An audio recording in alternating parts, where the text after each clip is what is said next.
السلام علیکم د دې ټي وي کتونکو زه تاسو کوربه سید خان روحاني کتونکو دا وخت کې زه په خپل علاقه روانو درجه لاړ کې موجود یم کوز ګمبد کې زه موجود یم نن او مونږ راغلي د خپل علاقې او جماعت ته دې تراغلي چې دلته ماشومان او ختمونه کیږي نن مونږ راغلي دغه ځګی ته دغه علاقې له خلکو سره هم خبرې کوله زه له اوسیدونکو سره کوم علیمان چې دلته راغلي دغه تاسو ټول د دې ټي وي نه بالکل برای راست ګورئ دا غوي چې کوم مسلې وکړي کوم ناتخوانان راغلي دا چې کوم ناتونه او ټول به تاسو زموږ سره ګورئ نو موږ سره اوسئ گلنا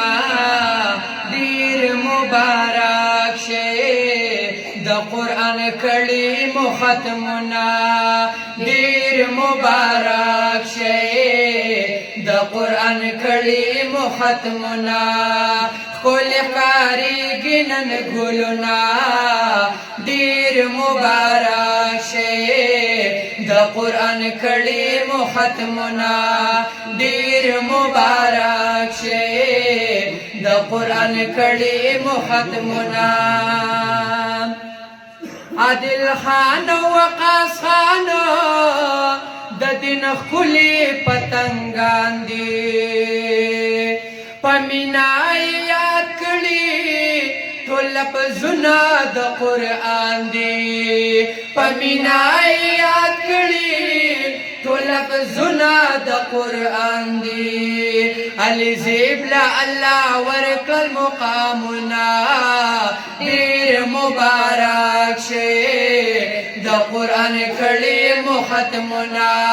ډیر مبارک شه د قرآن کلیم ختمنا کول اختاری گنن گلنا ډیر مبارک شه د قرآن کلیم ختمنا ډیر مبارک شه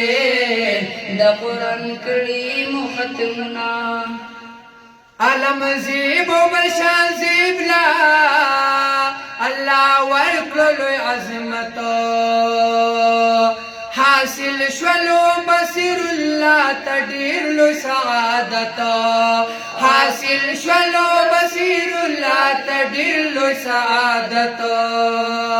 اللہ اینن الحمدللہ زد اللہ لاک لاک شکریہ ادا کوم چې د وړوکوالي نه موږ له د قرآن د خدمت موقع راکړې ده او الحمدلله د 15 کاله زه د دیني ګلانو بلبلانو تربیت کوم او د قرآن سبق ورته وایم الحمدلله په هر اداره هر علاقه باندې الحمدلله زما په زرونو شاګردان دي او هغه مدرسې چلی نن د دې علاقې علما چې کوم راغلي ختم د قرآن مجید زموږ درس ترجمه ختمه شوه د بنینو د بچو د هلکانو ختمونه د ناظرې د یعنې وشول بیا د علاقه کې امتحان واخیستلی شو د تنظیم د علماو په هغې کې 1 نمبر 2 نمبر 3 نمبر چې کوم کسان راغلي وو هغوی ته انعامات میلاو شو بیا د بناتو کومه د ماشومانو جنکو درس دی په هغې کې الحمدلله 8 جنکو په ترجمه قرآن مجیدونه ختم کړه و 8 په هغې کې په ناظره باندې څه په دغه باندې د هغوی پروګرام د سهار د 8 نه د 11 پورې پر امن پروګرام وشو هلته کې کوز شاه وزیر رئیس عبدالي په کور کې انور زیب الله دې قبول کړي هغه د سره 15,000 روپو پورې د هغوی له یعنې خرچه کړي وه د الله د رضا دپاره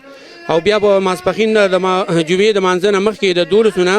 د مازدیګر د مانځه پورې دلته یعنې جومات کې پروګرام وشو د خلکو پر امن طریقې سره یعنې شرکت وکړو د خال یعنې زمونږ استاد ابو احمد بادشاه مدیر مولوي صاحب په هغې کې بیان وکړو ناظمي تعلیمات مولوي بادشاه رحمان په هغې کې بیان وکړو د داروړې وحید الله یعنې ناتخوان راغلی و هغه په هغې کې یعنې ښه ناتخواني وکړه د ملک دپاره او دغه یعنی د ټول امت دپاره د بیمارانو دپاره د حرمینو دپاره د ټولې دنیا دپاره د انسانیت دپاره په هغې کې دعاګانې وشوې پروګرام سرته ورسېده بیا د خیبرنوز چې کوم دی الحمدلله زما شاګرد سعید خان د ګرانه یوسف زوی هغه یعنی دعوت قبول کړی و هغه هم راغلی و نو هغه هم پکې خپله یعنی فریضه ادا کړه ټولې دنیا مسلمانانو ته دا اپیل دی چې هغه یعنی پر امن طریقه باندې خپل د دین کارونه کوي چې تمام انسانیت د هغې نه عبرت واخلي او دا د هغې دپاره نمونه شي علماو شکریه ادا کومه چې زموږ د علاقې ته رالو او موږ له دومره محنت وکړو او زموږ د دې وړو خصمانۍ وکړه او زه د دې ډېر زیات شکریه یم او زموږ د علاقه چې د دې علماو په وجه باندې خیسته ده او زه شکریا بار بار ادا کوم د مولوي صاحب شکریا ادا کوم چې زموږ بچو ته دومره تعلیم وکړو او زموږ بچي دومره په سمه لار روان کو زه بار بار او بیا ان شاء الله تعالی دا ډیره زیاته شکریا ادا کوم. بیا چې څومره د بار علاقو نه زموږ میلمانه راغلي علما راغلي میلمانه راغلي مشران راغلي کشران د هغوی ټولو د زړه د کومې نه شکریا ادا کوم چې هغوی راله خپل وخت یې زموږ څخه خراب کړو دلته زموږ سره کېناستله او زموږ دا پروګرام یې اټینډ کو. بیا خاص کر د شیر محمد مولوي صاحب ډیره زیاته مننه کوم چې هغه زمونږ د ډېر لرې ځای نه هغه راځي دلته ډیوټي کوي په دې جومات کې او دا جومات د هغه سره الحمدلله ډېر زیات آباد شو ځکه چې زمونږ په دې علاقه باندې مخکې جومات لکه دا خلک به ډېر لرې تله پورې غاړه کلي ته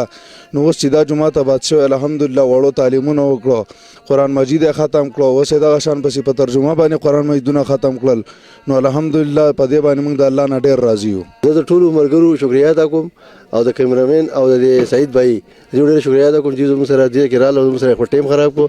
او د خال باجا رحمان مولوي صاحب او د مولوي صاحب د دې ټولو زه شکریا ادا کوم الله دې روز جوړ لري او زموږ شیر محمد مولوي صاحب بار بار زه شکریا ادا کوم چې زموږ په دې کې زه علم حاصل کړ چې دا نن په دې باندې سوره ملمسیا او ګرمه ګرمه تیر شو.